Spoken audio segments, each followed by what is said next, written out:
Welcome to APTS 5 news. Gnanajyothi పేరిట అంగన్వాడీ కార్యకర్తలకు ప్రత్యేక శిక్షణ. కర్నూలు జిల్లా కోసిగి మండలం జ్ఞానజ్యోతి పేరిట అంగన్వాడీ కార్యకర్తలకు ప్రత్యేక శిక్షణ ఇస్తున్నట్లు ఎంఈఓ శోభారాణి తెలిపారు. నూతన విద్యా విధానంలో అమల్లో భాగంగా పలు మార్పులను తీసుకురానుంది. రాష్ట్ర ప్రభుత్వం పిల్లలను ఆడుకుంటేనే కొత్త అంశాలు బోధించాలో అని చెబుతున్నారు. కస్తూర్బా పాఠశాలలో జ్ఞానజ్యోతి శిక్షణలో భాగంగా 5వ రోజు మొదటి దశలో చిన్నారుల మేధో అభివృద్ధిపై, 2వ దశ శారీరక అభివృద్ధి, 3వ దశలో భాషా అభివృద్ధి, 4వ దశలో సాంస్కృతిక సృజనాత్మక అంశాలపై మరింత మెరుగైన విద్య అందిస్తున్నామన్నారు. ఈ కార్యక్రమంలో సూపర్వైజర్లు భాగ్యలక్ష్మి, కాత్యాయని, డిఆర్పీలు నర్సయ్య, ఈరన్న, మనోహర్, అంగన్వాడీ కార్యకర్తలు తదితరులు పాల్గొన్నారు.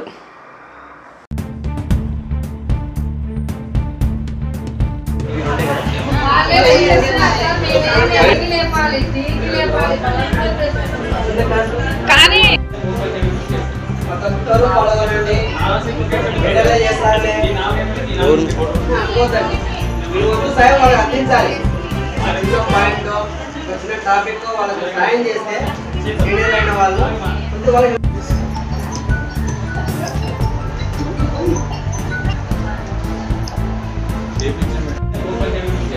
ఒక్కొక్కరు పాల్గొనండి, విడుదల చేస్తారులే అనుకోదండి.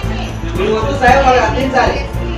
ఇంకో పాయింట్ వచ్చిన టాపిక్ వాళ్ళకి సాయం చేస్తే అయిన వాళ్ళు ఖచ్చితంగా మీకు ఇచ్చిన టాస్క్ ఖచ్చితంగా పూర్తి చేయండి.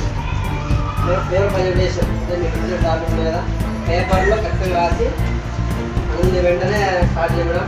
ఈరోజు అంగన్వాడీ టీచర్లకి 6 రోజుల శిక్షణ కార్యక్రమం మొదటి స్కూల్లో ప్రారంభమైందండి. దాంట్లో 14 రోజులు ఆన్లైన్లో ఉంటుంది, 6 రోజులు ఆన్లైన్లో ఉంటుంది.